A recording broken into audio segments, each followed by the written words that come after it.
All right, you know what it is, everybody. Everyone needs an Aquarius. We we, bite. yeah, we back. First of all, I want people, first of all, to go to Dom's channel immediately while we on here and subscribe. Yo, she over there wilding, y'all. We need y'all to go over there and subscribe so y'all can see how she's wilding in a good way, y'all. Not let's keep it one in a good way, not in a bad way. Go over to St. Angela's here. Make sure y'all like, subscribe over there and get her popping. We want to get her to 1,000 as well and get her there moving. Shout out to Just Posted that just got to 1,000 subs. Shout out to them brothers. They worked it out, man. They there now. So the network is growing. It's growing. Yeah, please. I'm gonna have random thoughts and content up there too. Certain things that run through my mind. Y'all also are about to go on a skincare journey with me because I just got a filter for the bathroom faucet and I'm about to get one for the shower. My skin has been going through it. I've been having a hard time. I think the water and the chlorine and the chemicals in the water have been upped. LA ain't got no good water anyway. We don't drink from tap, but it's been a lot. So y'all gonna go on this skincare journey with me. Let's hope this first filter that I purchased, that which also turns into an eye rinse. Your girl stay. Listen, I stay getting something in my eye. Look, I don't even know when this. All the women listeners must know what you're talking about. This is all out my peripheral. Listen, okay. So y'all know the water has also changed in St. Louis, right? I don't know if y'all realize that y'all water is also a little harsher than it used to be, because we used to be able to. But people always say St. Louis water is hard, right? In general, right? No, St. Louis probably had the top rated water in the country because we could drink it. Right, right. Yeah, but it wasn't hard. But recently there's been like a change in the water. And so like I don't think y'all I don't even think y'all can drink y'all tap anymore. Really? I didn't even know that. Yeah, I don't quote me on that. I don't live there, but I know something happened with y'all water, and it was like smelling weird and tasting weird. So I don't know. Ooh, okay. I got purifiers and everything, but still, I'm usually tap water is straight here though. In general, in a general. No, for sure. So yeah, I'm just trying to get it together because I was like, what are these bumps and different things? And I also know a little bit of it is stress, and I've also had bumped up my water and stuff, and trying to be consistent with my vitamins and whatnot, and just trying to take better care of myself inside and out. So yeah, y'all please subscribe. I'll be funny. Man, so check it out. So man, where do we want to shout out to Dina. Yeah, shout out to Dina. Hey girlfriend. Hey girl, hey. I'm just trying to think. Where do we go? I want to go Kanye West first. I knew you was gonna say that. Hold on, I'm just gonna play it. Hold on. Where is my button at? Let me just play it for everybody. All the listeners, y'all just gonna, I want y'all to check this out. What this brother has to say. Lucian. And saying I invented every style of music of the past 20 years. I created the genre. I created weekend genre, Trav, Drake. I'm going ahead and say, with all love, Future and Thug also, because the auto-tune album, 808s. If you think about it, no one think about it. Everybody think about Trav, Weekend, and Drake, but no one thinks about Future and Thug also, the auto-tune album. Now, everyone, they added what it was to it, but here's a new genre. It's called Making Your Own Money.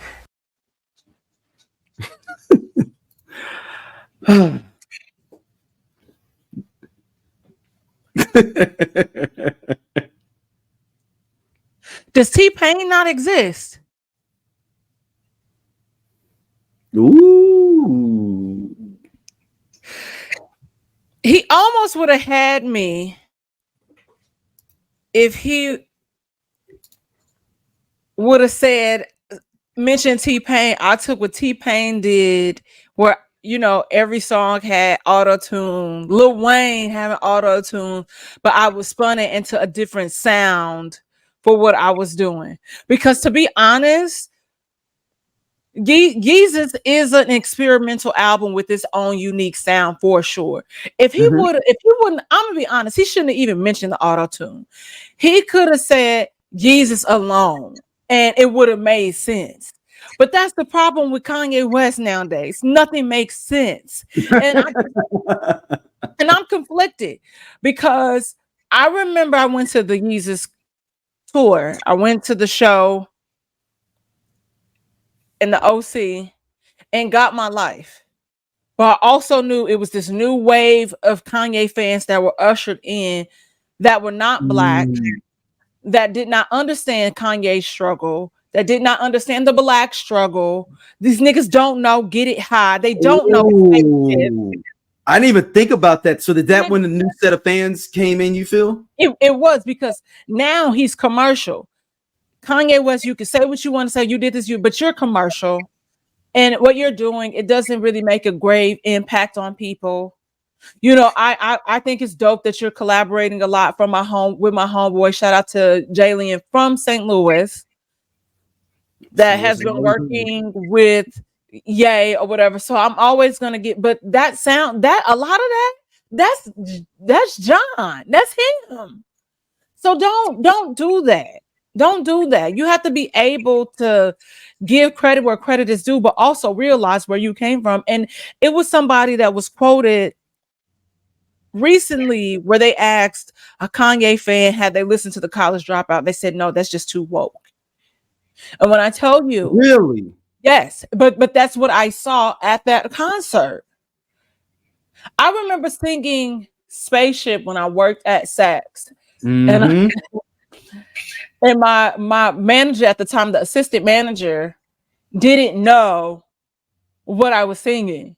But you're supposed to be this cultured white boy. So hold on. So on that Yeezus tour, I've never seen Kanye live. So I've never seen any of his shows. But so did he not do his older stuff during the Yeezus? Yes, he did. And they did not know it. They didn't know Runaway. And my beautiful. And I would think that's when he's more popular. He premiered that on MTV. I would have thought that would have been the pop song. 24/7, 365. Pussy stays on my mind. I like, you don't know. Listen. That's arguably debate like the best Kanye West album. I don't think it's an argument. I think my Dark Twist fence. You could argue that's one of the best rap albums of all time. And look, as much as I don't fuck with Kanye West, the dude was my dude for a nice portion of my time. I'm not gonna. That's why it's more infuriating the way he is now. That's what because it's almost like, did he troll us? Or is he trolling them now? I don't know. That's the thing. We don't know. And you ever seen I'm Gonna Get You Sucker? Yeah, but I ain't seen it in a long time. Okay, no, you remember this part though. Remember when he met the old girl at the bar, took her home and everything, and he's like, man, I'm cool with you being natural. And she's like, oh really? And she started taking off her eyelashes. Yeah, and then she started taking off all her breasts. She's like, oh, let me take off my butt thing. That's how Kanye feels to me now. Where I got him home, and after all these years, you just start taking off all these parts, and I just realized I figured out you was plastic. And you weren't real. I'm almost like, I'm not on the verge of tears, but I'm almost on the verge of tears about this. Because I don't think he realizes how much of a pillar he was in the Black community and how powerful and impactful and important he was to us. There are people that just don't get and people can say, oh, he's flipped when his mom died. But we've talked about this before. I was like, do we believe that Kanye West could be on the spectrum and have all these things wrong with him? I believe that. And I believe that his mother was aware of that, which is why she coddled him. Yes, we talked. Yeah, we did talk about that. We talked about this. But I think the part that's infuriating about it all, again, is the fact that he has access to be healed. And he won't do it. And it's everybody. You ain't saying nothing that we ain't never known before. You're not enlightening us. You're not waking us up. We've known this. We're Black. We know how Hollywood is, because we're gonna get into it later. But we've known that. So you're poor Ty Dolla $ign who just sitting there to get a check. Just sitting there. So it's get a check. It's like I'm partly mad at him and partly I'm like, I get it, dog. it is so that's why. And we ain't never gonna get good ass job. Like we ain't never getting like. And the crazy part is he predicted all this stuff too, though. That's the only thing that really pisses me off even more. He said he's gonna do all this shit. And I think the scary part, remember he said and switch up sides like Anakin Skywalker, and then he says, what did he say? Leave your ass for a white girl. He said everything he was gonna do. I don't know. I think the crazy part is that, you know, we wanted somebody to blame, and so we blamed the Kardashian. No, it's when him. It's not even Kim. And I don't feel sorry for her. I feel sorry for his kids. But he really is, and for all the nerds out there, stick with me for like 10 seconds when I say this, and all the nerds know, and they probably already predicted what I'm going to say. He literally is Anakin Skywalker, because the whole idea and the concept of Anakin Skywalker, it is supposed to bring balance to the Force, of the Force, the idea of the Force, and that's what Kanye was doing, was bringing balance to hip hop, because he was able to appeal to the hoodest dudes, to the backpackers, to women, to LGBT. He was able to pull from so many different places in one spot. But also, was that maybe too much pressure for him, being the balance to hip hop and putting that pressure on him to be or did his ego get it like, yeah, I am the balance of hip hop. That is me. He a Gemini. I think it was more of his ego. Okay. Because Kim a Libra. So it was they were like the perfect balance of each other. But it's all his ego. Like, it just doesn't make sense. And we always say that ego will get you every fucking time. And I'm not that person that is, when I speak about humbleness, I think there's two ways that we can look at being humble, right? I think there's the aspect of it where it's somebody trying to humble you and bring you back down to earth, where they are trying to one up you and belittle you. So you hear humbleness used in that term, and then it's like that level of humbleness that is, I'm grateful for where I am and who I am, you know, acknowledging the powers that may be the people that got you in this position, and it's just like none of that exists to him. And so I feel like in some way, shape, or form, there has to be somebody. He just need to cross our path. Like, I don't know. We me and him might fight or something though, because that's what I'm saying. I was like, hey, come here, let me beat your ass real quick, because and it's not a humbling thing, because I think what happens too with celebrity, we do put them up on a pedestal. We do give them too much power sometimes. And we're always gonna be disappointed when we do shit like that. That's the thing, man. It's just, I got this guy, and it's weird, and it's weird. It's really weird. And so I always feel like it's my. It's not that I'm treating you regular, but it's like. But it's not my, but like I will talk to you just like I might know who you are, and it never even come up in the conversation. We just had a good conversation, but that's just who I am as a person. Like I can kick it, with everybody, and I think Kanye West has just gotten so out of touch, and now it's this sense of entitlement that's there.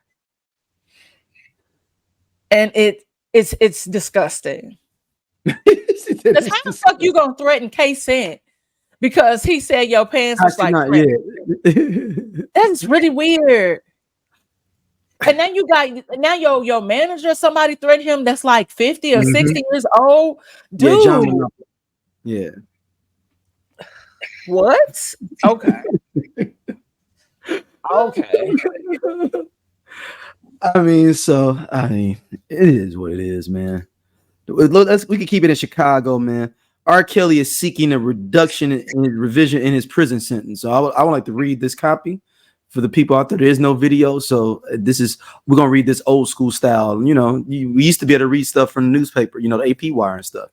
All right, R. Kelly is seeking a revision for his 30-year prison sentence, and his attorney has cited frat culture during her appeal. Speaking to an appeals court on Monday, the attorney Jennifer Bonjon reportedly claimed college fraternities could be deemed racketeering organizations under the law used to convict the singer.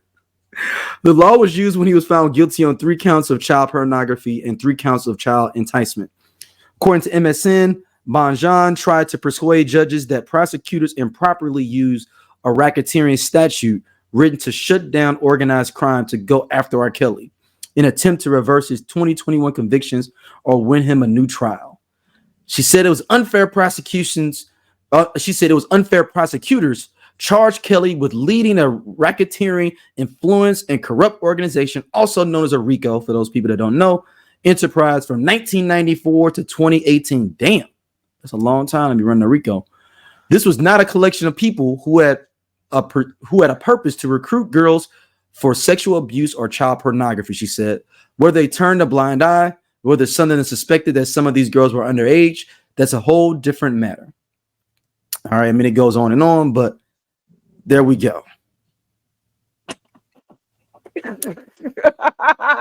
Also, they seized.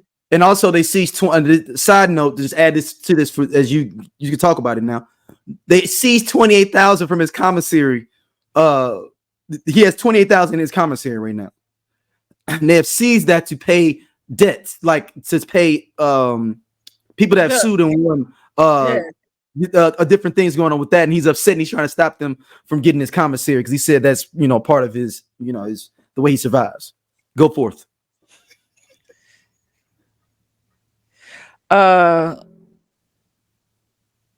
What goes up must come down. Word to Murphy Lee, or what is it, Maze? Because if you want to do the Maze version of things you do, comes back around. Mm-hmm. I was lost, but now I'm fine. Man, come on. I want to say this. I'm Doja. They sleep. Yeah, we part of Just Posted Podcast, man. The best show on this network. Come on, check, girl. Seriously, man. Just Posted. It's just me and Doja sitting back talking about what the fuck going on in the world and the streets. We said labor of love. He said labor of love. I ain't say that shit. Shout out to everybody coming to watch though, man. We really appreciate y'all. Holla at y'all later. Hey man, this nigga just tall for no reason. I'm gone. And he do regular jobs. Don't forget that.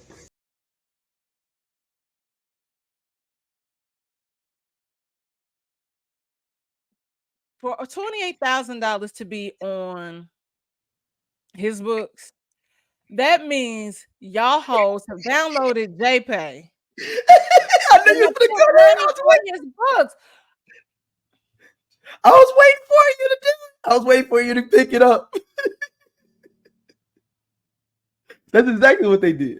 One day we're going to do an episode about, I told you offline, we're going to do an episode about Black people when it comes to sexual molestation, assault, all of that stuff, and how we turn a blind eye to it. But that's exactly what they did. That's exactly what that is. Because y'all remember, he ain't supposed to have no money. But he got $28,000 on the books. On the books. Y'all are sick. Y'all are sick. $28K on the books. Think about that. He's got $28,000 on the books. Think about how crazy that is. That's what I'm saying. Because that ain't from his family. That ain't from his brother that he was trying to say, oh, can you say it was you in that video? It ain't your sister that molested you because she don't give a fuck about you. Isn't that the one that messed with him? Is his sister? Yeah. Dang. It is like y'all got it on JPay. They didn't download JPay. They done downloaded JPay. They downloaded JPay. I'd be interested to know what's on Tory Lane's books. Ooh, does he have any? He doesn't have any. See, the problem is that R. Kelly owes like people money for lawsuits and stuff like that, so they can look at that. You probably can't look at Tory Lanez because he don't owe nobody no money for lawsuits. So we probably would never know. But you're saying being curious, like I want how many people putting on his books for real. I wonder if it's not. You can put stuff. So is that public information that you have to disclose who's putting money on people's books? I don't think so. Oh, so anybody could be putting stuff on people's books and you don't even know. Yep. Let's see. Because that'd be interesting if people can find out like who was putting what on people's books. Now that would make I mean, for real, that would be fun because it'd be a lot of people that you would be like that you would probably be surprised. You would definitely be surprised with some people. Some people, yeah. It was a lot of surprises today. For sure. What's another surprise you got? Listen, we gonna get there. We talking about R. Kelly. I just don't understand. For me, I just don't understand. I don't think this man's catalog is that great for y'all to be acting the way that y'all act. I really don't. But that's me. Music is subjective. My opinions are opinions. They're not factual. To some people, he is the king of R&B. I think that title belongs to Usher. But whatever. And possibly in a close second, Chris Brown. But what do I know? What do I know? Only reason we need to maybe reconstruct the king of R&B is because R. Kelly was writing and producing stuff. So we need to get somebody that's doing all that as well if we're going to replace him is what I'm saying. Yeah, I feel like a lot of the people. We just put Babyface and say fuck it. We just let Babyface. Listen, he's unproblematic. Only thing I got. You know why I got an issue with Babyface, but that's the only reason. Everything else, he gully. You know what it is. Listen. You can call me.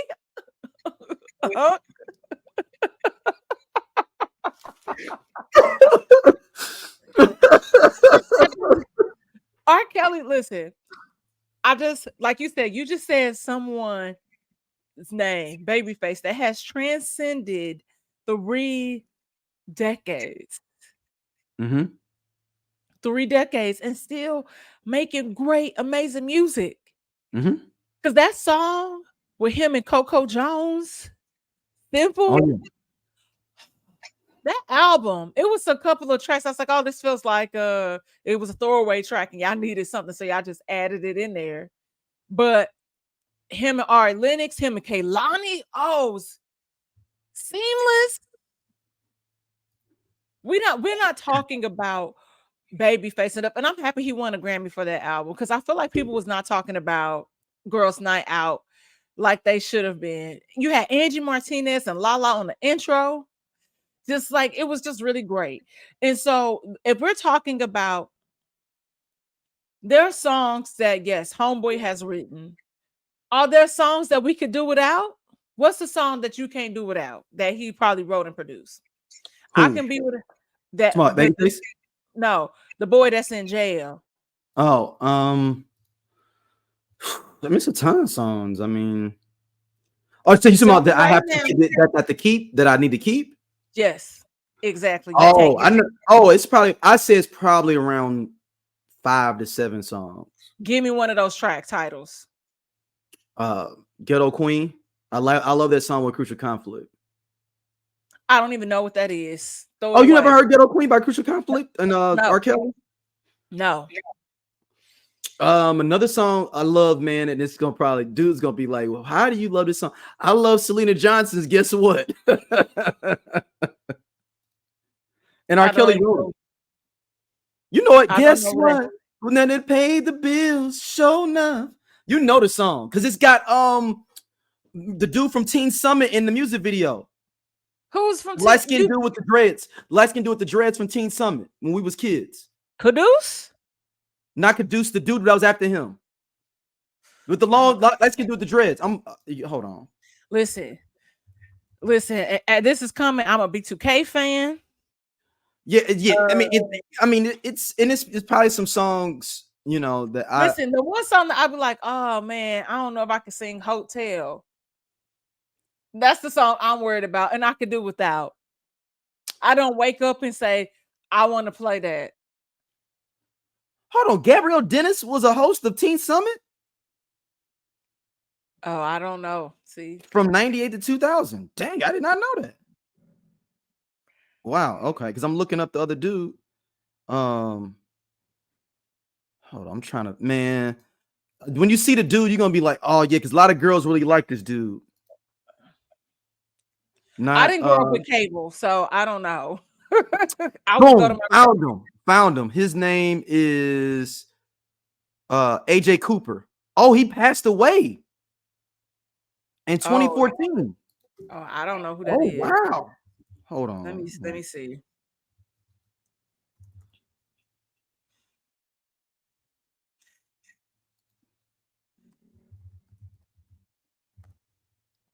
I know y'all. We went down. Yeah, this is him. Yeah, AJ Cooper. Yeah, but he's in the video for guess what? Hold on, I'm gonna put on the screen for those people that may not know. Hold on. For all those people, see, this is why you need to go and subscribe to the podcast.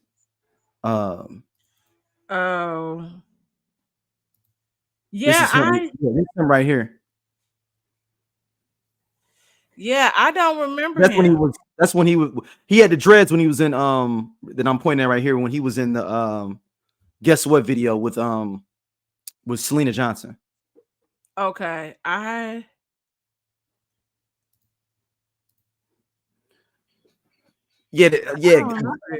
that's one of my joints. I still love When We Ride too. But that's mostly a rap song, but it's on R. Kelly's album. It's that's the one that's got Cameron Noriega, and I'm missing some other person on it. But I just like the way, and he's just singing the hook and they just rapping. But it's a few, you know what I'm saying? It's a few. Oh, Fortunate, Maxwell. I gotta be able to keep that. Because he wrote Fortunate from Maxwell. Okay. We gotta keep that. It's a few songs we gotta keep now that we can't get back. I think I could skip out on Fortunate. No, you can't. You can't. Other Maxwell songs that I adore more and that I love more, but that's me though. That's me. I mean, but like I said, there's Babyface produced tracks, and that I definitely cannot do without. And that's no shade, but it is shade. But nigga, like, out of all, can we tops everything what the fuck you just said? Sorry. It does, and you know it's true. Ooh, ooh, ooh.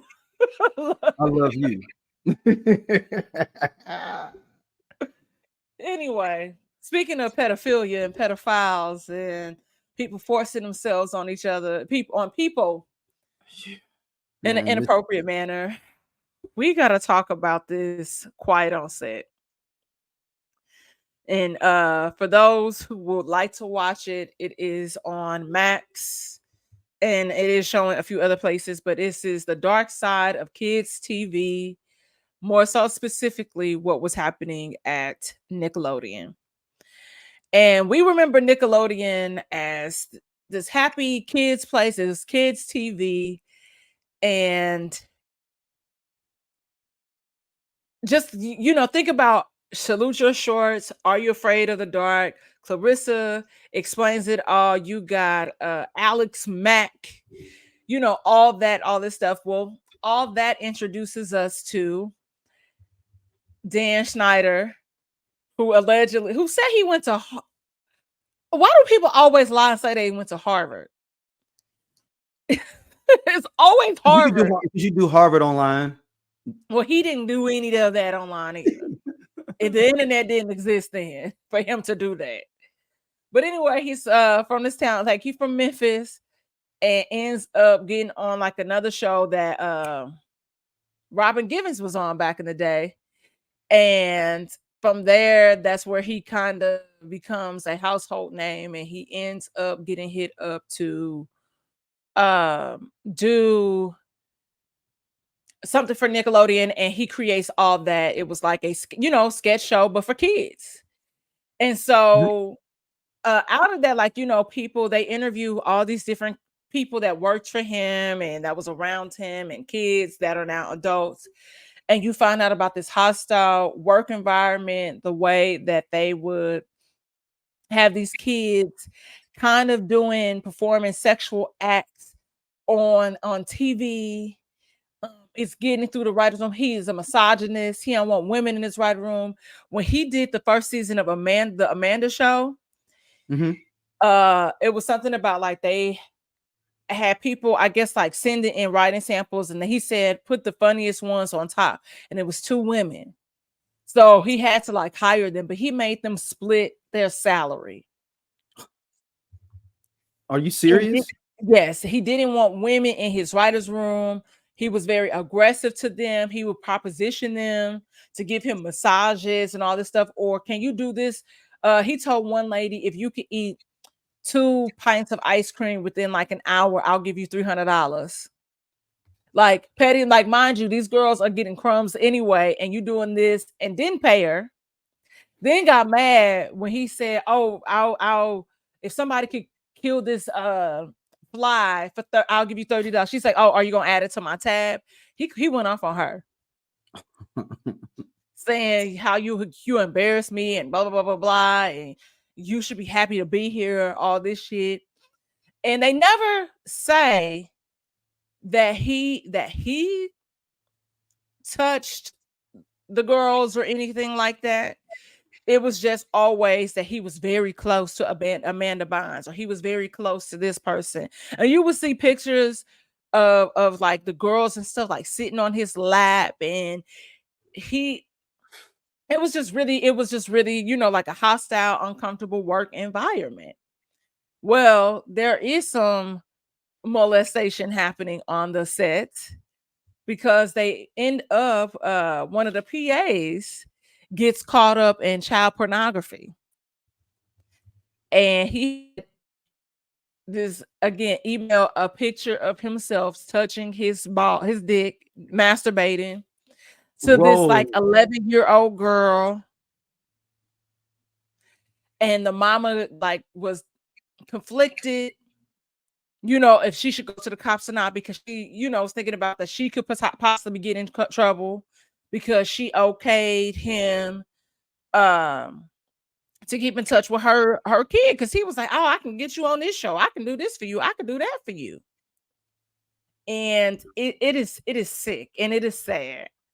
And the saddest part out of all of it is just when they do talk to the parents, and you see at least the Black parents were like wanting to speak up and say something, but it kind of put their kids, it could potentially put their kids in like this compromising like position, you know what I mean? Mm-hmm. Like where they could write them out, they will fire them. And so it was like this inner conflict that they was having, and people are not aware of the law just in general, or oblivious, and more so oblivious to child labor laws, because technically kids cannot work more than an 8-hour day. If you are of a certain age, you cannot. And that's a legal thing too with the union. Yes, child labor laws. So and then the parents are to be present, but then you have somebody telling you, trying to escort you to another room where you can kind of watch what's happening via the TV screen or whatever, but you can only see what's really happening on camera. You don't see what's happening behind that camera. You know what I mean? So it's like, and people are like, "Oh, well, we trusted this person," who ended up being the molester, one of the molesters. And it was just really sick and disgusting. And then in comes, they interviewed the guy Drake Bell from Josh and Drake, who Mhm. had like a big show. Yep. Dude, I think his was the saddest part because his daddy was on it. He was like, Oh, wow. when they put him, he was like, oh, this seemed like because Drake had this huge knowledge about Hollywood history. He loved the movies and all this stuff. So he saw an ad, that he put him in. So he started to go to auditions and get roles and get bigger roles. And then he auditioned for the Amanda Show and got the part. So He think he on. he was on.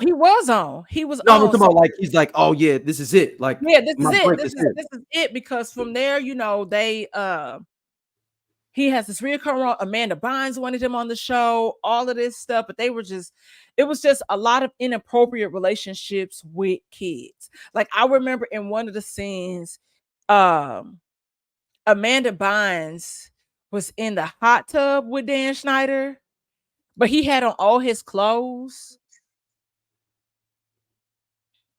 And he was like, "Oh, we here because of me."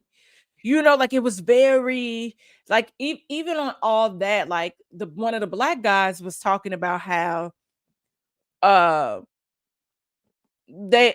network kind of wanted them to do kind of something that mirrored Fear Factor, but all of the stuff that they would have them do was just inappropriate. Like they drenched him in peanut butter and then had dogs come and lick him. It was like really, really weird. Another Zoe 101 where this girl was trying to get like this glue stick open or something, but then it squirts on Jamie Lynn's face, Britney Spears' little sister, and they said somebody behind the camera said that's a cum shot. Like they literally said this. Yes, the entire time they kind of started this series off as 4 episodes, guy, with Ariana Grande. And Ariana Grande, was on. She had like a Sam and Cat show with the main girl Jeanette McCurdy from iCarly, and they had Ariana Grande in so many compromising sexual positions. It was like she was trying to get this water out of a potato, but the potato, like the sizing of it, kind of mirrored a penis. It was another scene where she's like, "Oh, I'm just so thirsty." So she lays on her bed upside down and she's like pouring water all over herself. It's like other parts, like other shows, they got melons and all this stuff. And the other dude, oh my God, like it was crazy. And then this other dude, that ends up being a pedophile, who sodomized Drake Bell, this is so crazy. So he played the long game and calculated this out. So he was trying to push the daddy out. So it would be times where the guy, like an acting coach and like dialogue coach. And so the dad was like, he would do stuff like he was trying to help Drake get dressed. And I was like, he's grown, like he's old enough to do that on his own. Don't touch him. Don't touch him. Get away from him. And he started to, to say stuff. And then one of the stylists said to him, well, Brian is gay and you're likely just homophobic. Trying to baby. And ultimately, he started getting in Drake's head because he said he saw some clip of him interacting with Leonardo DiCaprio on Growing Pains. And he said how he was touching Leonardo DiCaprio, like touching the smallest bag, rubbing down his arm, how he was touching him. He said that's what he saw him doing to his son. And so he was like, I know I'm not tripping. This is what I'm seeing. And ultimately, the dude, his name is Brian Peck, start getting in Drake's head. So he was like, okay, well, the daddy's the problem. So let me get to him this way. Now, mind you, other people, it's another castmate that's like, yeah, we went to his house. It was really cool, but he had this painting and it was signed from this serial killer. It's like his name was John Wayne Gacy or something. So like he had been a pen pal to this dude at one point. So the kid was like, that was weird or whatever. But he told Drake that his daddy had been like spending his money, going through his money. He don't have no money and all of this stuff. And his daddy isn't good for his career because he's like overbearing. So once he got into Drake's head, Drake went to his mom because his parents are divorced and said he didn't want his daddy managing him anymore and wanted the mom to manage him. Now, mind you, so he goes to live with the mom, but the mom lives in Orange County and doesn't like driving in LA or anything at all. So he started staying the night, had to stay the night at Brian's house. And that's when he started molesting him. Oh, it was sick. And then ultimately he tells the mom, no, that's not even what happened. He don't even tell his mama. His girlfriend mama pulled him aside because the dude was calling their house looking for him, and he was ignoring the calls and all of this stuff. And the mama said, come here, and pulled him in the kitchen and said, well, so what's going on? And he was like, oh, yeah, we're supposed to go to this. No, she said, no. What is going on? Tell me. And that's how it just kind of went snowball from there. And that motherfucker only got 16 months in jail, if that was. And then, but mind you, people wrote letters just like they did. Oh, so it's gonna get brought back up. Oh, they had this documentary, like the people over this, they petitioned for the case to be unsealed. Baby. Ryder Strong, Boy Meets World, Will Fredel, Boy Meets World, Alan Thicke. So they're saying that all of them was doing stuff? They wrote letters in favor of the mother. Right. No, but I knew about the Boy Meets World thing because they said they actually had him on their podcast too. And then they felt bad after they read everything. They ended up doing a whole podcast saying like we got duped because we thought we knew this person. Mm-hmm. The Boy Meets World crew, because they have their own podcast where they go through every episode of Boy Meets World. Yeah, and they went in on dude on their podcast. But they because they knew what was coming out. They known for a long time what they did was wrong. And I want people to understand that because a person acts one way with you does not mean anything, that they could be a monster to somebody else. And people have to remember that. So a lot of them, the mama victim blaming, I want to read you what she said after.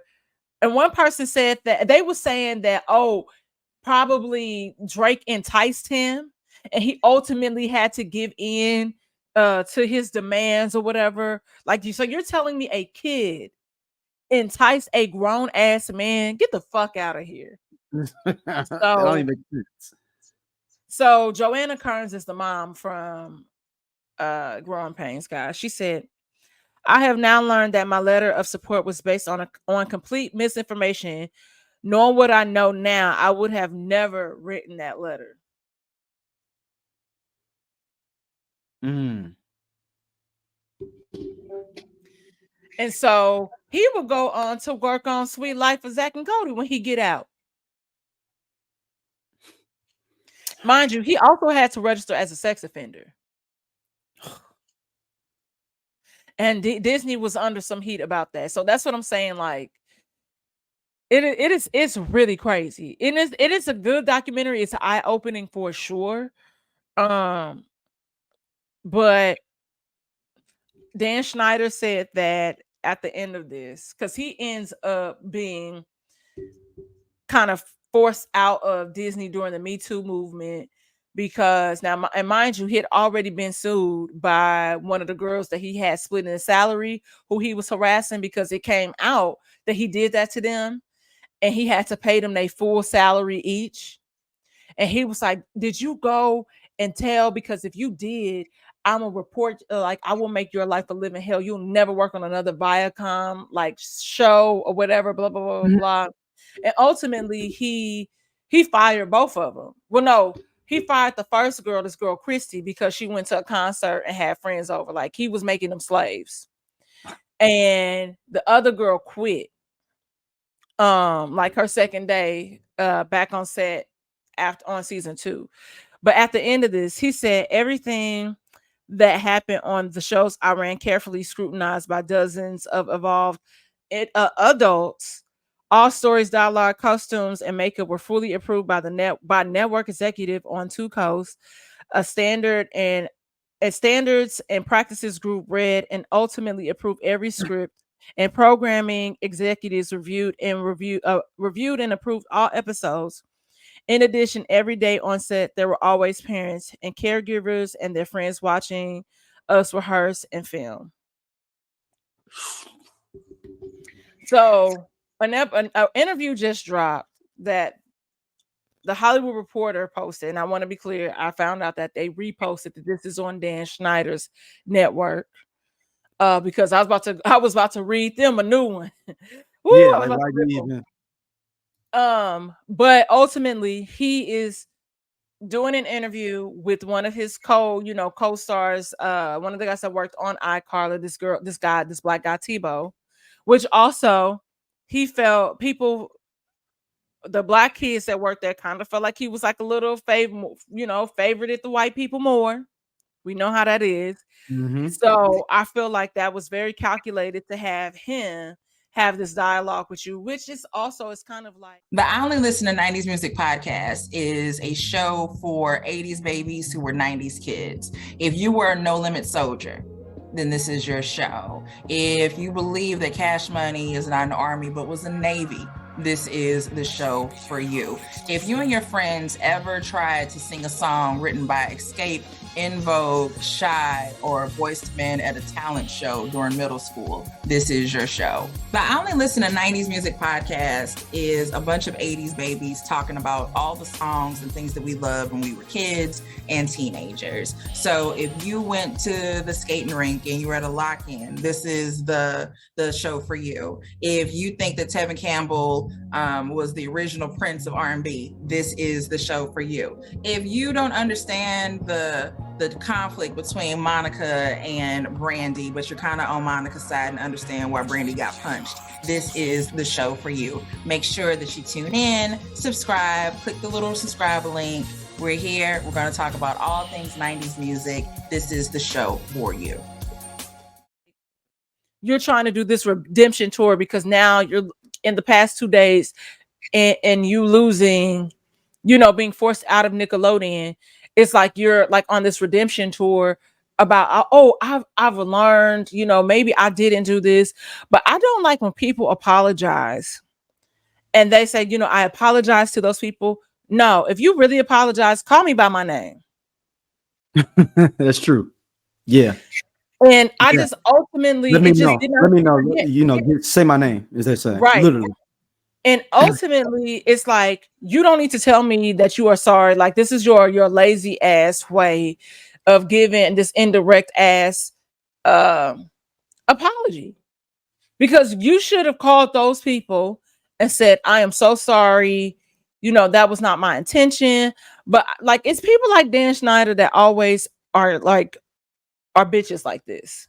Because listen, and I know people say, oh, you can't shame people based on their body type, the way that they look. Yes and no, because it's always a Dan Schneider built motherfucker that is a misogynist, that is a bitch toward women.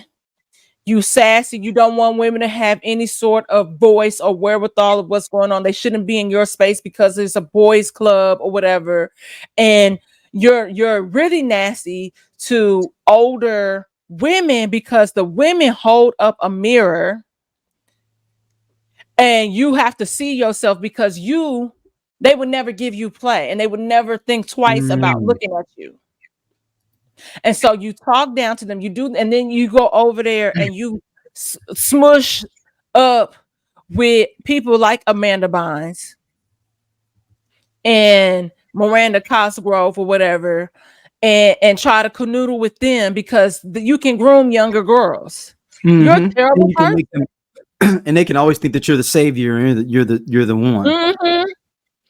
And Jeanette McCurdy, that's why I'm pretty confident that not to the boot of Cardi, because she also talks about in her book how she doesn't name him, but she says it is a Nickelodeon exec that like was a monster, and it's his fat ass. I mean, it all lines up now. It all lines up. And I implore y'all to go watch it. I talked a lot about it, but it's just disgusting. It's just disgusting. Yeah, but I got to finish that up. I'm gonna finish it up this week and peep it. Something I'm doing. Something you got anything else on it? I ain't got nothing else but fuck Dan Schneider. And fuck the dude that played Tebow, because y'all, you don't even realize how you a pawn in what you just did. Blacks gotta stick together. I mean, his name's Tebow, right? Yeah, that was the name on the show. Oh, yeah, it's okay. I mean, there you go, right there. All right, I want to talk about the Image Awards. Okay. Awards, you know, a lot of people do recaps of the Oscars and talk about who won them. We gonna do the black version. We doing the Image Awards. We ain't never did a recap of award. Well, we did the Grammys, but we's only highlighting certain people in that. I want to go through some of these categories now. As I preview some of these, if we're gonna start celebrating ourselves, we need to start really picking the real good movies and good things out of this. All right, and we're gonna go through some of them. All right, Entertainer of the Year. I'm fine with. I'm gonna tell you all the ones, and then you choose who you think the winner is gonna be. All right. Well, you know I went. Oh shit! I went. Well, let's talk about you going first. Shit, fuck. Go. It was a good time. I had so much fun. A homegirl hit me up like Friday morning asking me if I wanted to go, and so I was like, sure. So we made some, made the proper plays, and do what we needed to do.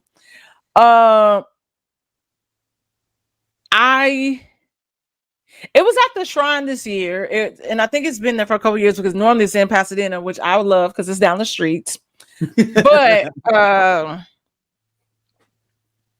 it was I part of it, I would say, it's always interesting watching productions. I've been to the BET Awards and stuff like that, so it's like what happens on those commercial breaks is just so interesting, and how they try to keep you entertained because it goes by so quick. But I would implore NAACP Awards to get an actual comic next year to keep us entertained and kind of explain prior to the show starting. Hey, we need as minimal movement from y'all as possible because we got 2 minutes and we yelling at y'all to get back into y'all seats because the camera had the show has to, we're prompt. We got ads to run, all the explaining to people. They didn't do that. You said, or they did? I don't recall that, but also I was just because at that first commercial break, oh my God, when they was trying to come back, it was like the show was over. That's how crowded those aisles were. So people are scrambling trying to get back to their seats before the Queen Latifah comes back out. So yeah, it was a lot, but it was fun. And interesting, you get to see people's outfits, and it's like the Black Oscars for real, though. That's what I'm saying. But I got some issues with this. I got some issues since I've been diving into this Image Awards thing. Okay, I feel like we're probably going to be on the same page. Okay, because there were some people that were not nominated that should have been nominated, but also the NAACP Awards is a weekend of events. So there's a luncheon, there's a dinner, then there's a brunch and all this stuff on Sunday or something like that. I think Sunday had some fashion immersive experience that Kelly Rowland hosted, which I'm mad I did not know about because Kelly Rowland was not there because I was looking for you, twin. Where have you been? Hey Kelly, we got to get Kelly on the podcast at some point. We do. We don't have to gotta have. Listen, in my mind, we're like really great friends. Like, and we could have been. It could have been like you be trying to give celebrities a space because like I had a huge clientele book at Saks, but it was fun. But that after party, whew, I wish I would have wore my flip-flops because I probably would have stayed the entire time. But I also when my feet started hurting because they was giving out. They was giving out after the war show. I took them shoes off. I ain't never been a girl that take her shoes off. They're walking barefoot. I took them off when the garage was across the street and but I was gonna have to go up like 5 or 6 flight of steps. So I was like, okay, let me just take them off. But bring some little footies. Yeah, next time I will. But but the after party was I met Delroy Lindo. Like, oh snap, that's my dude. He waved to me first, and I was like, hey, like it was so for me, like I saw Kev on stage and Melissa, but like them my people's kind of. But I ran into them at actually leaving the show. And then I ran into my girl Angel inside. They both won. Yeah, I want to give a shout out to Delroy Lindo. He supports the Saints. He's from England. He's from the UK, and he's a Manchester United supporter. That's why I like him. Shout out to you, Delroy. I wanted to be known. Let the streets know. I see you, Delroy. So I was telling my homegirl, I was like, "Yeah, he British, right?" And she was like, "What?" But is he that far removed where his accent doesn't kick in anymore? No, he puts it back on. Like when he talks regular, he talk to us niggas like that on the show. No, but he's in interviews where he'll flip it now. Okay, because I was like, wait a second. I was hoping that your accent was gonna do it like dancing. So he moved to the US when he was 16. Oh, okay. So in and out. Yeah. But his parents are Jamaican London, so I think they're Jamaican London. So he's getting, even though he's here, he's still getting that dialect from his parents at home because they still have a British accent and Jamaican accent at the same time. Right. So he's code switching. Cockney. Yeah, he's code switching. That's what it is. But yeah, Ludacris performed. So I was like posted up like at this one because my feet was hurting, and this guy is like, and I was like, he's like, I know you. I was like, I know you. So then I'll go over and we're talking, and I was like, I don't know him, and I was like, I don't think you know. You had a Hollywood moment. And so he was like, no, I met you yesterday. I said, did you? You did. Because you was at home probably all day the day before. I was hella at home. And so I was like, I said, no, I know you. You're from I May Destroy You. I said, he thought you were No, he didn't think I was Michaela. He didn't think I was Michaela. No, we don't look nothing alike. Yeah, he thought you was the other girl. No, I think maybe he just thought because they've been partying all weekend and at different events. Maybe he thought he met me yesterday and just didn't know. But I was like, I don't know, because that happens. Because sometimes it is kind of like Monica, Brandy, the boys' mind. You look kind of familiar. Yeah, you do too. Oh, he think you the chick that played Terry. I don't think it's that. I think he said I met you yesterday. Right, but if he said you were on Why I Don't Destroy You, right? No, I said you. I said that to him. Oh, was he? Yeah. Which one was he? He's the friend, the main friend. He the the one that played Kwame. Yeah. So he's on my other show. It's a British show, King of London. Okay. Or Gangs of London. Gangs of London. Yeah, I was you gotta watch it. It's on Max. It's super good. Okay. I was like, so we just started cracking up. But we had a British accent because he's British. Yeah, because he's British. And everybody's short too. So like, mind you, like I'm looking down like at them, like I'm talking to him and his homeboy. Me and his homeboy exchanged like IGs and like contact information. But not on that like, oh, I want to holler at you type shit. Yeah, But it was just like, oh, you seem like cool. Like, let's, and that's what I was really trying to do was network, which is why I was frustrated that I was like, I can't believe I should have just wore the flip flops. And stayed out. Yeah, I mean, Miracle, the girl Miracle Watts, the big old butt. She was out. I mean, yeah, she was out. Her and Tyler Lepley. That's the dude that plays the bodyguard dude, right? Yeah, and then I met Uncle. They got a kid together, right? Yeah, that ass is fat. I was trying to figure out. I was like, is it legit? It ain't just TV with that? That's the part where I was like, I mean, her ass so fat. You could sit a turkey on her ass, not a cup, a turkey. Damn. Like and you have to, she's not super tall, so it's like even more pronounced. And I was like, so she's short too. So we all was like, isn't it? Like, I mean, you did have a baby like a year or so ago, but it was like her stomach was flat and it was just ass. Like she looked so good because I said, baby, you look good. Oh, dang. Okay. We had a good time.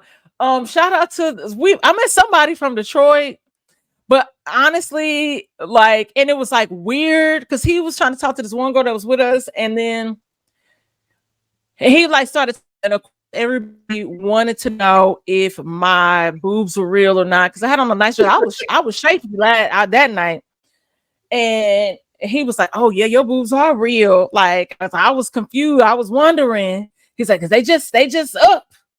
They just sit up." But then he was like parading us around like he was like our publicist. But there's something about it that just felt like he was like trying to pimp us out. So we went to like meet like one of the chair people, and I was like, and then it's the Detroit guy, right? Yeah, Detroit guy, right? He's definitely trying to pimp y'all out. He's definitely trying to pimp y'all out. Like, I was talking to this one dude. And I was like, "Do you know him?" Because he said he know y'all. He was like, "I don't know him." And so I was like, he's like, "Do you know him?" I was like, "I don't know him either. I just met him an hour ago." And so we just bust out laughing. I said, I feel like he's trying to be cool peoples, but something about this just seems very, how do I say this? Like he's trying to pimp us out. And so he was like, "Well, he's like, okay, you took that. My mind wasn't even there." So we hit it off and was kikiing. But we had a nice time. I mean, we had so much fun. Dang, okay. I didn't even know you was that girl like that. Dang. I mean, I got the algorithm is weird. I've been struggling with my algorithm. So it's crazy because I did a quick live prior where I was asking Instagram to help me choose my purse. And so on that post, it has 313 it's 2,700, almost 2,800 views, and then it has 344 likes and 35 comments. I was in literally just a few minutes, and then it just suppressed everything else on my timeline. Like the regular post has like literally 59 likes, and I'm like, why y'all hating on me? Yeah, because I didn't see none of that stuff on your timeline. Yeah, like I have to go to your page. Yeah, like you have to go. Like y'all subscribe to my stuff. Like is there like that's the purse, that's the reel where I'm like at the show or whatever. Like, yeah. Cause and then like I saw my friend Malcolm. I was trying to run into Tone Bell because I know Tone, but we've never really met in real life. He had a lot of St. Louis connections. Yeah, and because he's damn near from St. Louis, but he's not like that. We gonna give him a pass, but he was just like I was on the tour of I need a photo with my mom because his mom went to the show with him. He brought his mom, and so she wanted to go meet people. So we probably kept just missing each other. Man, shout out to Tone, man. Yeah. So let's talk about some of these awards, man. Okay. I got some issues with them. Entertainer of the Year, fine. Usher won it. Outstanding Motion Picture. Now, I'm a movie guy. I'm very upset with this one, and I know what they was trying to do here, and I don't like it because it's not genuine. The winner is The Color Purple. It's not even the best movie of all these nominated. It's the worst one of all the ones that are nominated. It's the worst one. I'm not gonna say that So it was. Look, let's just keep it real. Is it better than They Clone Tyrone? No. No, yeah, okay. So I feel like there's like a history between Black people and The Color Purple and the original. Right, but I'm saying if we're going to celebrate, we need to celebrate the best. I'm not saying They Clone Tyrone should have won. I think American Fiction should have won, personally. I was going to say, I feel like American Fiction should have won. But yeah, to me, that's literally a play towards everyone hating and them not making no money for that movie. That's all that's shouting to me. And that's how I felt. That felt like that for sure. Okay. Yeah, it felt like a pandering award. I still was confused because I could have missed this. Mm-hmm. And I know I'm jumping around. It's the ADD. Yep. I was confused as to how Ayo wasn't nominated for a TV for the Bear, unless there was a category that happened the day before. That was offline when they did the. Let me go to TV. Let me go to TV because it was certain stuff that just confused me. So it's about motion picture, short live action, motion picture. They got too many awards. Number one, I feel like. But really think about it, like they're trying to do everything. They're trying to do everything in one show. Yeah, just like how they do. Oh no, she won. Oh, she did. Okay. Yeah. They had a whole TV set, television and streaming category. Okay, so that must not have aired on actual. So TV. Is there two different? There's two different nights for this. Yes, it's actually it's 2 different nights. So they have the dinner. And the dinner is a lot of the awards that they won't air on TV. So so it's not the same day, as how they do it. Like with the Grammys, everything is like that entire day, but in the different theater. But they have the dinner. They have a dinner the night before, and that's where they announce a lot of the stuff, like the social media awards, all of that stuff. All that stuff happens the night before.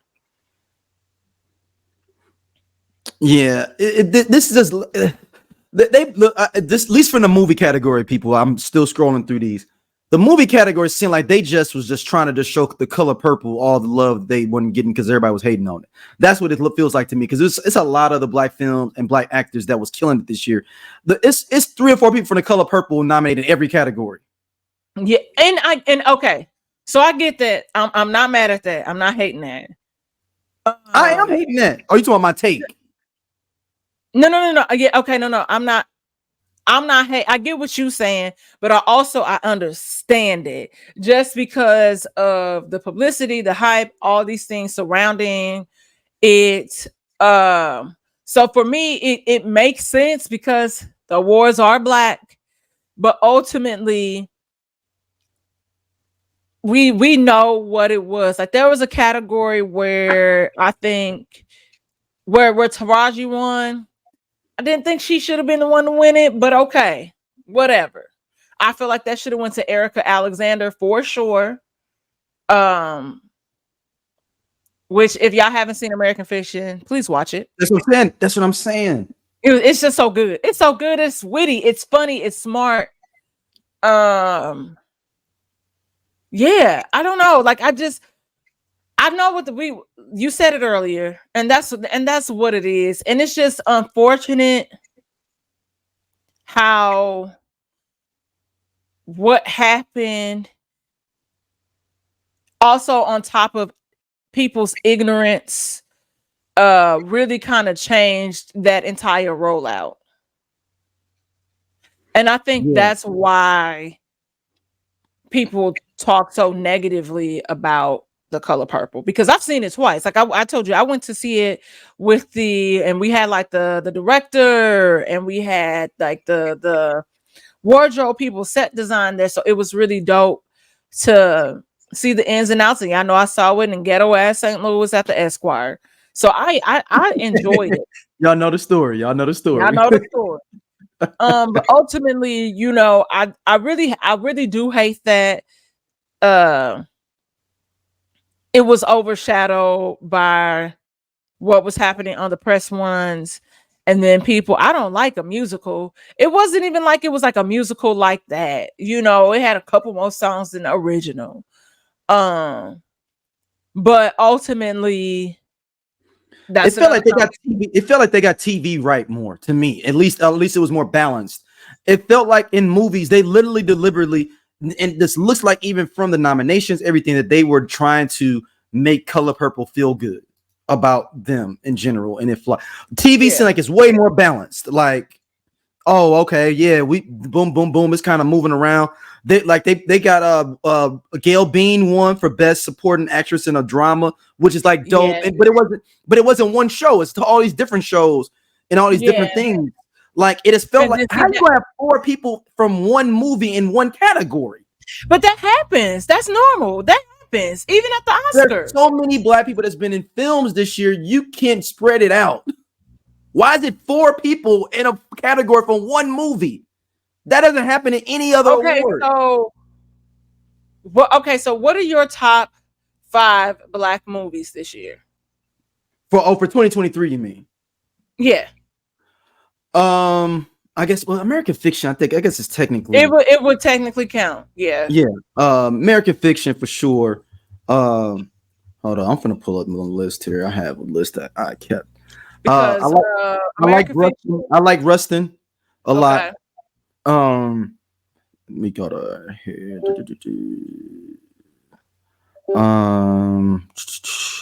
Rustin was good. Like I said, man, I'm tripping. But see, some movies have Black people in them, but they're not necessarily a Black movie, is what I'm saying. If that makes sense. Like a Black person acted it and then killed it. Okay, so what movie? Hold on, you putting me on the spot here. I'm just hold on. Oh my God! Like if you gonna listen, I know. But I'm just saying. I just know that there's more Black actors that have been in. Then you can. There's no way she had 5 people for one movie. I'm just, even though I'm put on the spot of like saying this at this point, but there's no way. There's so many people that are actors that are Black actors in the movies for you to have 5 people in one category from one movie. Okay, so I think what happens there is that they are acknowledging, Black movies, like it's just Black everything. So it doesn't matter if Issa Rae, potentially could have been nominated for supporting actress in Barbie. You know what I mean? Right. But why couldn't that have been nominated? She really wasn't in Barbie like that. Let's keep it real. I love Barbie, and I enjoyed it. She was in like 10 scenes, but so that's what I'm saying. I feel like it's like Black on Black on Black on Black everything. Like I don't remember. Like I would say they nominated Jamie Foxx for the one movie where he represented the white family. The burial movie. Yeah. So he was nominated, but Coleman Domingo won in that role for Rustin. Yeah, for Rustin. Rustin was a freaking good movie. So I think it's just kind of tough because I think I like I said, I'd be interested to see what their rules and regulations were. I'm pretty sure we can view just like we could view for the Oscars and other award shows somewhere how they select the people. But don't forget too, if it says anything else, it's probably a multitude of people, and then it goes through and it's just this is what we gonna, these are the 5 or these are the 6. Yeah, because we could have put, man. I'm just going through some of them here, man. The burial, they did do that one. They cloned Tyrone. They put that one in there, which is fine. It's Black actors that was doing a thing this past year that just didn't happen to be in a full Black movie. Is my thing that I'm kind of maybe tripping on a little bit. When did Nope come out? Oh, that's 2022. But it just brings this hollow to me, and maybe I could be wrong. I just feel like the TV, and there's more TV obviously to pick from, so that's why it's easier to make those categories more diverse. Why is Ali Wong nominated for outstanding actress in a television movie, limited series, or dramatic? She could pass. I didn't even know that we was doing that. Okay, cool. All right. I feel like wasn't Tommy nominated one year? Yeah, but Tommy is kind of he's fully ours though. He's already got it, you know. He can't say nigga though, but he's you know, he can get a punch card where he can say nigga 5 times a year and we could punch his card and he only get like 5 niggas a year. That's what's wrong with y'all. It's a punch card though. How down you are. No, you can't say it. I'm joking, y'all. I'm joking before anybody be like, oh, you let people say nigga. No, stop it. But it seemed like the other categories are more balanced, and that's my only kind of, you know, sticking point out. Everything else seemed like it was pretty cool and balanced out to me in this show. I mean, in this, so I can't even, you know, have too much to say with it, to be honest with you. But I just didn't like that they were pushing Color Purple down, and because there was it felt like it was an agenda to big up the Color Purple. That's my only thing with it. That's all. And I don't know if they were trying to prove a point or what may have been. All right, we got to get into this now. This topic, I'm gonna play the first set of this videos with this for the listeners, and we're gonna dissect 2 sets of videos with this. It's all one big case. Y'all know we love to do our little crime drama stuff on here. We love to be part-time detectives. Well, everyone needs an Aquarius. So I'm gonna present this to everybody, and then we gonna do our detective work. Shot when I was 23. I married a young lady that everybody was telling me not to, but I was like, look, y'all don't understand our love. So we get into a huge argument one day, and the first time I tried to leave, she ran out the house and like hit the windshield with a shovel and like shattered the windshield. Oh, that's pretty bad. Not too long after that, we get into another argument. So I had a pistol on deck at all times, so she wouldn't grab it. Like, you're not going to leave this time. You're going to listen to me finish this argument. I was holding our son at the time, right? I turn to leave. She shoots me in the forearm. The bullet goes through my forearm and goes across his forehead. I'm looking at my son. His face is bleeding. My arm's bleeding. I set my son down and I look. She's got the gun pointed at my head, bro. And I'm like, okay, I'm going to leave. All I could do was close my eyes, and all I heard was click. Oh, shit. So then she's messing with the gun. The only thing I can think of, like, if I try to run, she gonna shoot me in the back. So I just ran towards her and just turned into a UFC maniac. Wop, wop. A few months ago, I did a podcast talking about how my ex-wife shot me. A clip of that video went viral. Here it is. Now, if you know that story, you know that I was holding our 2-year-old son during an argument. My ex-wife pulled a gun on me, shot me in the forearm. The bullet went through my forearm, grazed his forehead. Then she pointed the gun at my face and squeezed the trigger, and the gun jammed. God protected me. What you don't know is that I divorced her immediately. I got custody of our son, and she did 3 years in prison. She went on with her life. I went on with mine. Quick update, she just got arrested for murdering her boyfriend. It's all over the news. A Georgia woman was arrested years after the body of a man was found in an Alabama shallow grave. Long story short, she found out her boyfriend was cheating, shot him in the head 3 times while he was asleep. So, there's going to be more context to this, but I want to get your initial thought before we continue with this, because there's more that's going to come up. Because I couldn't stop just there. After I saw that, couldn't just stop there. It was like a Lay's chip. I just couldn't stop with one. So I'm going to give some more context as the background of his story for people that may not understand a little bit. So I dived into it more. So that situation with him with that son was in 2003. So that son is 20 some years old now. Damn. Because this happened in 03. The 03 is when time goes by so fast. So that little dude's like 22 years old now. 21, 22, 20 years old, somewhere around there. So she claimed he was cheating or whatever, and that's what happened with that. And so she did her time. Fast forward, and now I'm going to break down the story of the even crazier story of what happened with the second person gentleman he talked about just on here, where he said that she killed her newer boyfriend. It's years later, but this brother right here is going to break it down for us. August 1st, 2019, Sean Jackson, who was a resident of Jonesboro, Georgia, was reported missing by his 17-year-old son and his live-in 45-year-old girlfriend, Newoker Hurt. Immediately after getting all the information, the Clayton County... Her name is Newoker Hurt. No, that's real. But I deep dived. Someone said they call her Nunu. So if anybody wants to keep, like, they call her Nunu, not new worker. But Newoker is her name. Police launched a missing person report and started their investigation, but there wasn't much for them to go off of. Now, when Sean's son was taken in for questioning, he told investigators his father had been having an affair with another woman, and on the afternoon of July 31st, 2019, his girlfriend found out where Sean's mistress lived and went over to confront him. He stated Sean and Newoker stood outside his side piece home, arguing and fighting for a while, and the altercation continued as they made it home. Then later on that night, all the yelling and fighting stopped, so he assumed Newoker and his father had calmed down and made up because they both went to bed together.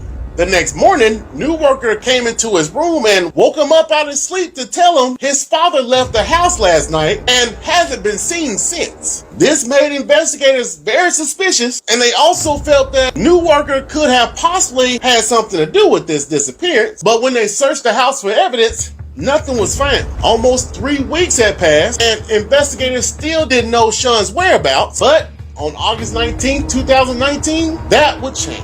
Around 4 p.m. on a Thursday in Jefferson County, Alabama, the sheriff department received a call from some friendly residents stating as they were out for a walk near Shady Grove Road and the Village Creek Bridge, they saw what looked like human remains protruding from the ground about 30 yards off the roadway. So Sheriff A.G. and a few of his deputies rushed over to the location, and once they arrived to the scene, it was indeed human remains. The body was found in a grave, and whoever tried to bury this body did a poor job digging it because the hole was so shallow, parts of his arms and legs were visible and could be seen from far away. Now, the Jefferson County Sheriff's Office didn't exactly know who this body belonged to, but once he was taken in for an autopsy, his fingerprints, clothing, and tattoos were identified as the missing Georgia man, Sean David Jackson.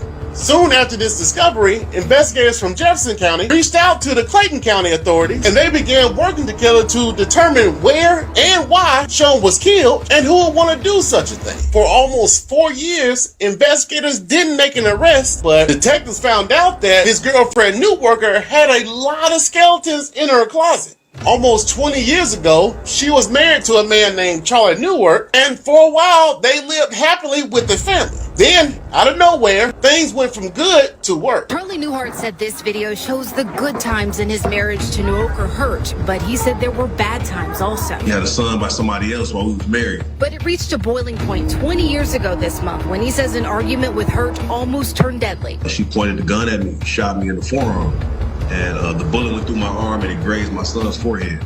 He's 2 years old in my arms. And I look at her and she's got the gun pointed at my face. And I was like, oh God, I'm ready to leave.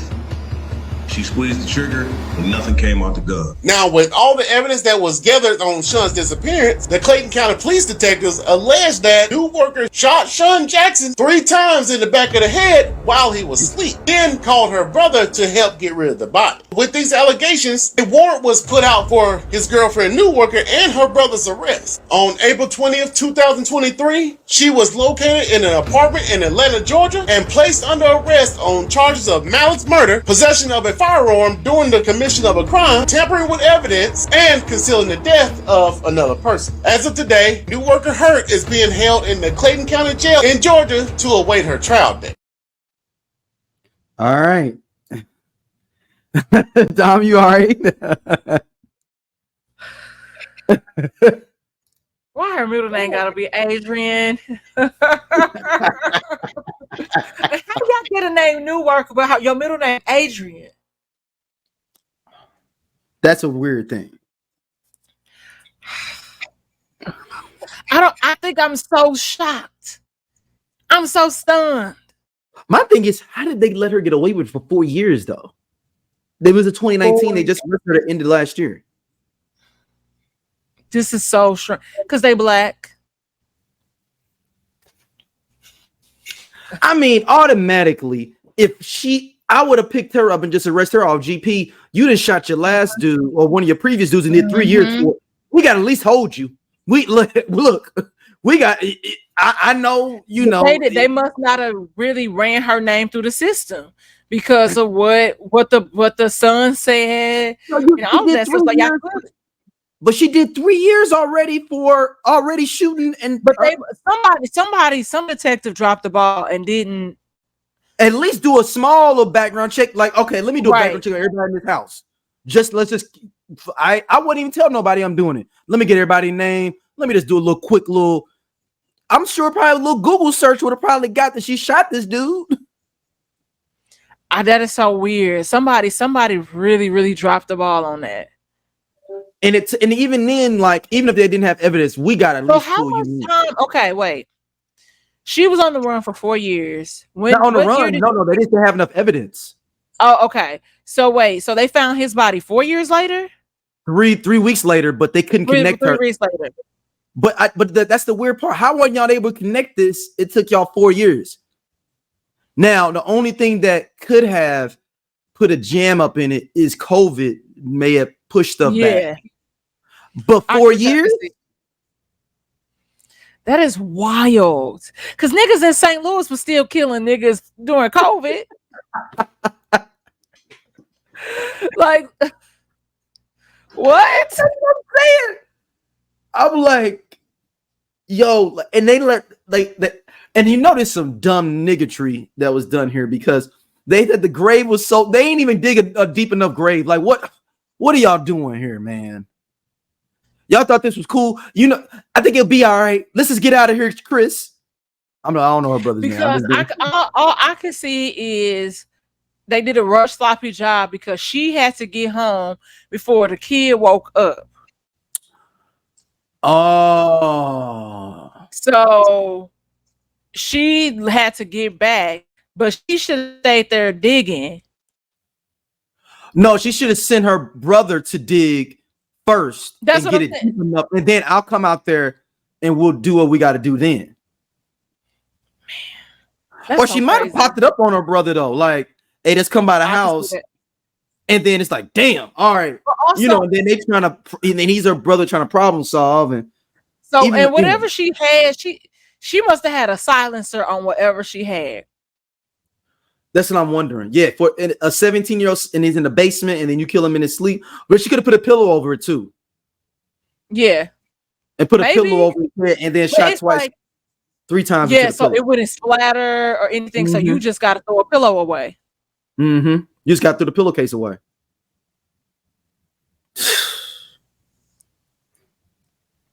I mean, man. The one question that was messed up though is somebody I won't mention is one of my friends. When I sent it to him, he was like, "That pussy must have been fire."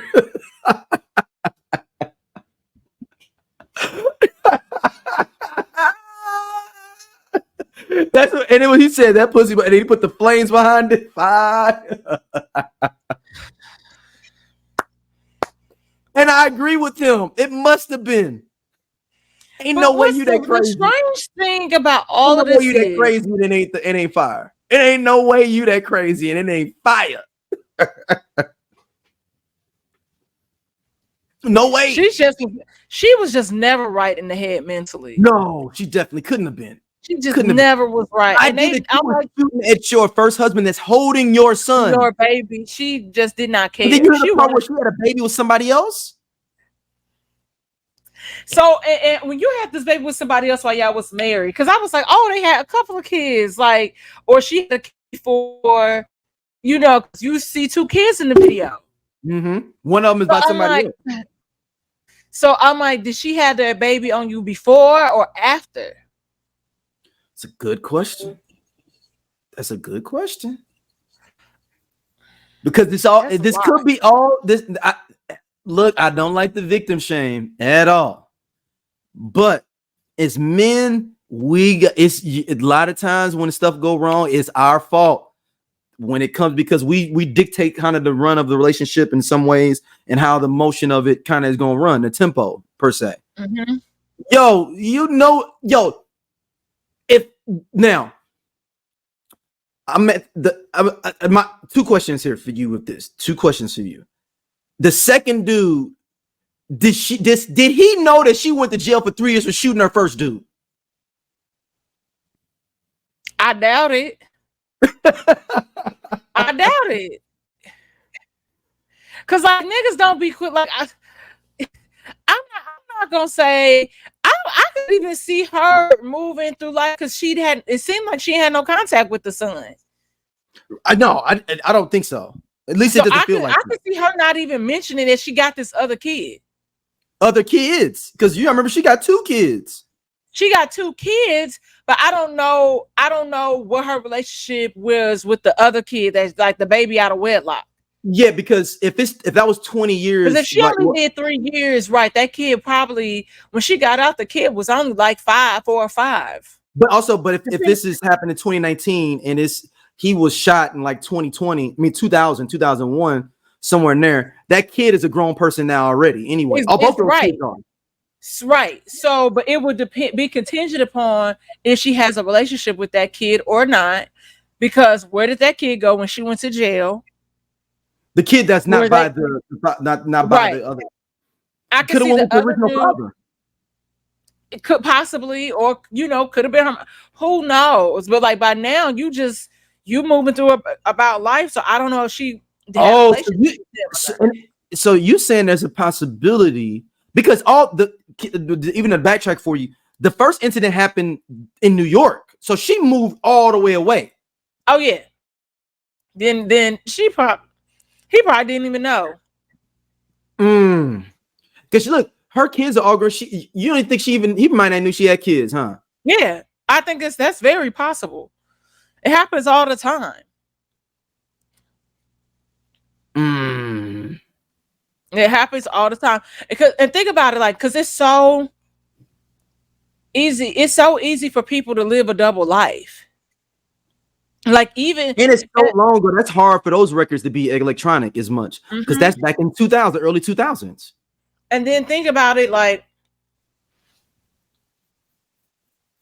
even recent situations people might not know about until later down the line, even in this day and age of social media, because a person is acting just so regular and normal, and then you like, what the fuck? Like you got a crazy message from somebody.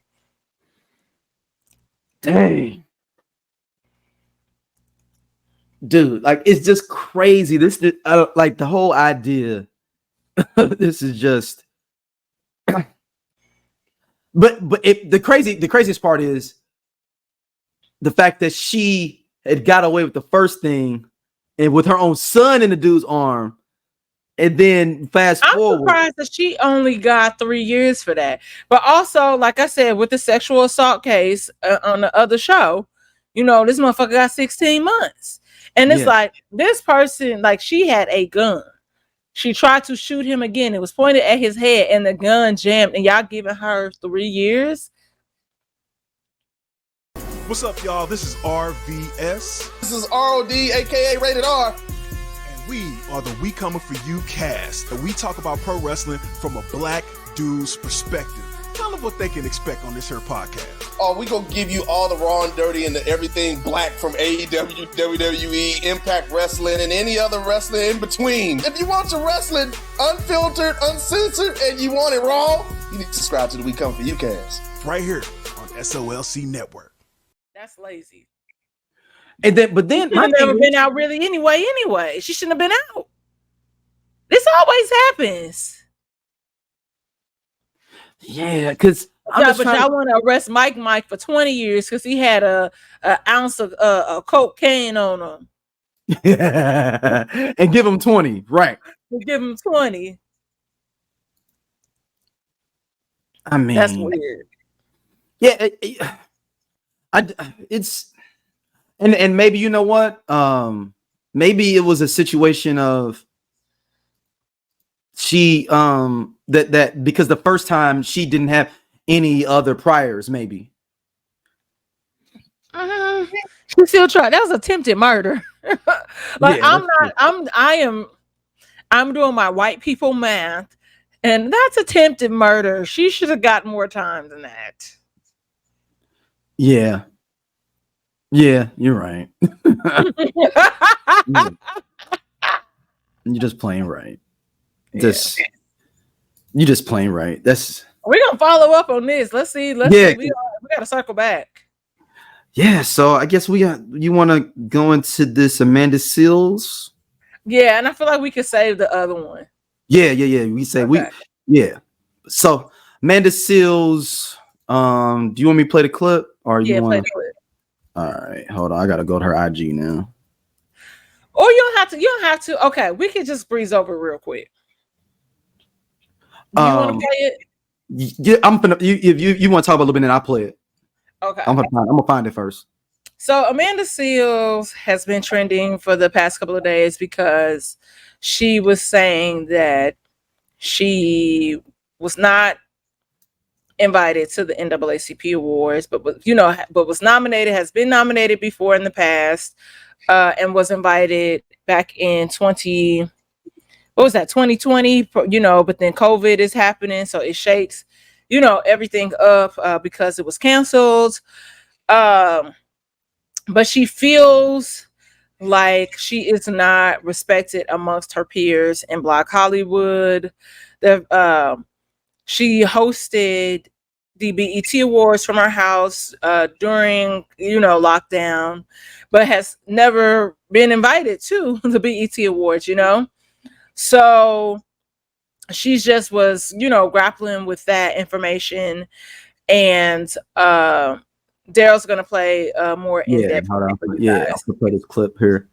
Hold on.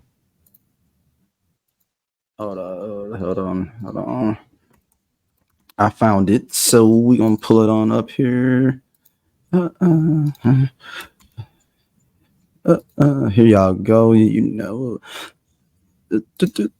So, all right, let me upload this to stream, y'all.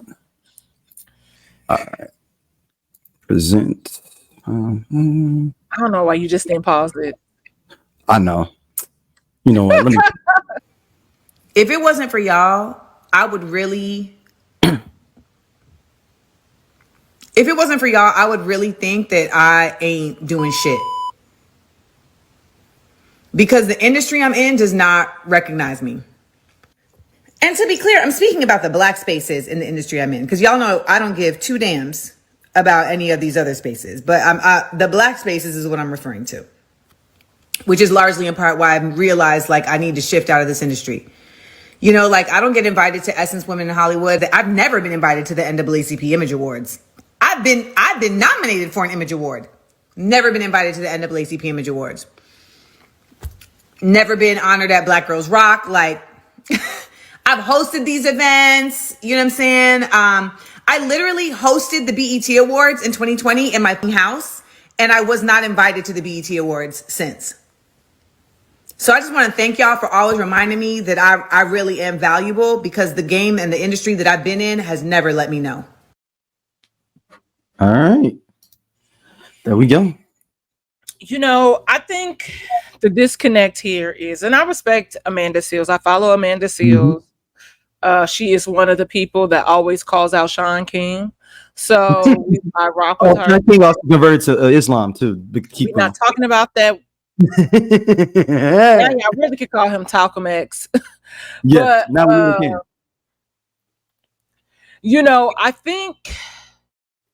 I think she is doing the Lord's work for sure. I don't think that is that she is too woke or anything. I don't know her personally, and all I know is hearsay. But I've heard that she is not the easiest to work with. I've heard that she's not necessarily the friendliest person. And I know that there has been sort of a beef between her and some of the her castmates, and they're just castmates. Like we have to remember, co-workers. It's all co-workers, just a different industry. No matter how glamorous it looks, between her and her castmates on Insecure, and I do know about a situation that happened at an industry, like a party that Issa Rae had, where the publicist wouldn't let her in, and she, said something to Issa Rae about it, like there, and Issa was just like kind of passive about it. Oh, y'all know that's on you. Y'all gotta figure that out. And then you had Sharonis Jackson, who plays Dro, on Insecure, also say, pretty much say that she wasn't a friendly person. Along with a host of other people, like we know kind of about what happened between her and Marsha Ambrosia when she was in Floetry for a week. So it's a really tough space to be in, because regardless of what industry you in, you can get blackballed. Mm-hmm. And I think the sucky part about Amanda is that I think where people are disconnected from her is in her tone. Because I could see how people could say, oh, she's talking at me instead of talking to me and trying to educate me. It seems like she's talking down at me. Where it comes across where you're the idiot because I don't understand why you can't receive this information, blah, blah, blah, blah, blah. And it seems like she's just always on. Because like those are the posts that she posts.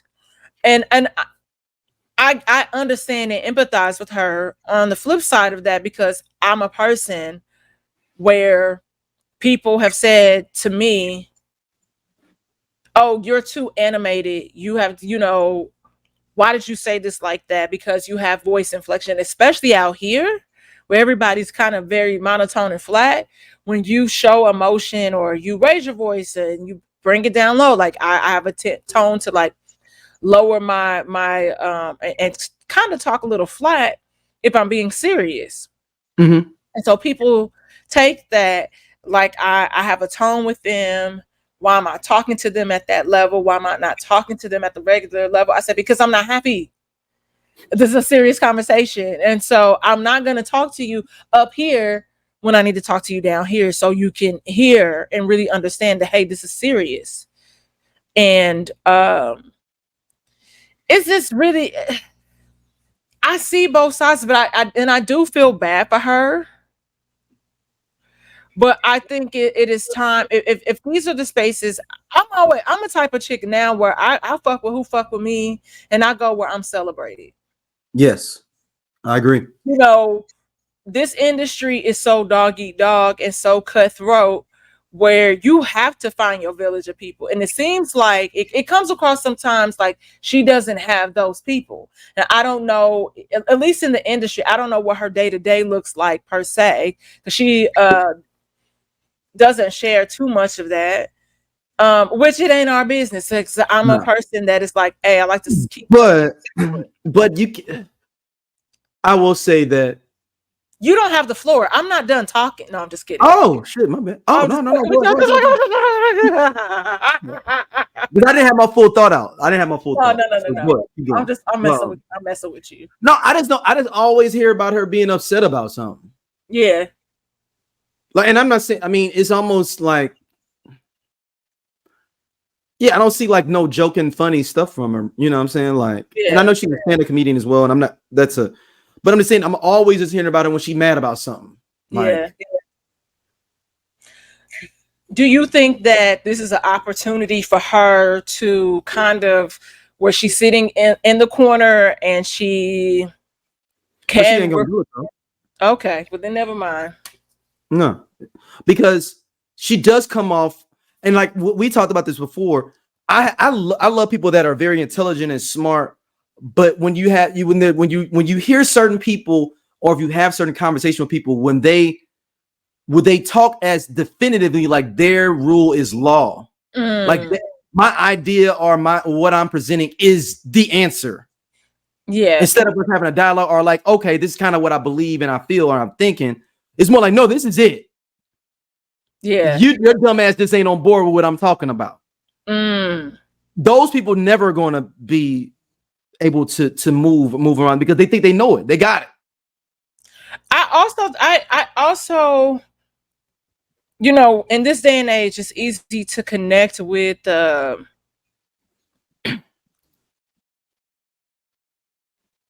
different types of people. Like I would say for her, she should probably go more of the Ebony K. Williams, Mark Lamont Hill, because she is heavily involved in politics. And I'm not trying to take away from her craft of acting because, you know, she is fun and does stand up. But I think she has to find her lane in her tribe. And because these people are not it. And we work with a lot of people that we like, we cool because we work together, but I don't really fuck with you outside of here. Right. 100%. And so I think if she kind of went more of that route, I think she would be accepted because she can have that conversation with a Mark Lamont Hill. She can have that conversation with an Ebony K. Williams. And the day-to-day person they're going to come to you for certain information because you are going to partner with the people that are on the front, you know, the ground. And they're going to look to you for information, but it's also how you relay that information to your viewer. Because people don't want to be talked at. They want to be talked to. And so I think for Amanda, she's going to have to reassess what she has going on and what it is that she's trying to do. Because I could see like the comments are people like, man, like I followed her. And by the end of the week, I followed her because, you know, I don't like how she says this or it says that, or, you know, doesn't seem like she has like a life outside of this or that. Like, is she happy? Because like you said, it seems like she's always on. It doesn't seem like she's happy. We want to see this, we want to see that. But and she doesn't owe that to them. She does not owe that to them. But that's like, dang, does she smile? Like, you know, so, you know, that's a whole nother thing with Black women, whatever. You always say somebody ain't smiling but I think it's so, I think she would have to do it because it seems like she cares. Yeah. Because I would say if she didn't care, she wouldn't say shit. But since you said something, so you do care, I think she would have to kind of do like this rebranding where she's not changing her personality or anything and the way, you know, and the information that she's sharing, but just like a kind of like and it sucks, but soft relaunch and rebrand. Because even on the real, like when she was there, you trying to hit heavy hitting topics but in the same breath, laughing at, you know, Lonnie Love for saying she was fat because of how she had terrible eating habits growing up in the projects. So I'm like, so which is it? So I think she's gonna have to reassess what it is that she wants, and she's gonna have to do like a little rebrand to try to figure out what's next. Or you're not going to be acting, or you'll be in stuff where it ain't that many people that look like us. And I don't think that's a space you really want to be in, especially based on what you said. So you either go on the political route and you about to hit the ground running on that shit, or you gonna have to figure out how to coexist with your peers. Yeah. Yeah, I don't know. I mean, man, I just want her to have some better friends or something, man. I just saw, and maybe this, and I don't know. Like these conversations are always hard because I want everybody Black to win. Right, and I don't want nobody being mistreated as well. Right, you know, that is Black. You know what I mean? So. Yeah. She has to find that happy medium, and like you said, it's about that balance. And you know, like I said, she don't owe us an apology. It sounds like she might owe a couple of people an apology, and so you need to do that and be genuine about it if that's something that you legitimately care about, and then go from there and build your roots from there. But again, it's people that really mess with her, and I mean in the same breath, whose sister, Megan Good's sister said something like, like she's not appreciated and blah, blah, blah. She's been in the industry for so long, blah, blah, blah, blah. But it's in the same breath, it's like, have you done something that is that great and noteworthy? We know you from East Bayou, and I do enjoy Harlem, but it's like, go where you are celebrated. And maybe we not as hot as we think we are in general. There's another thing as well.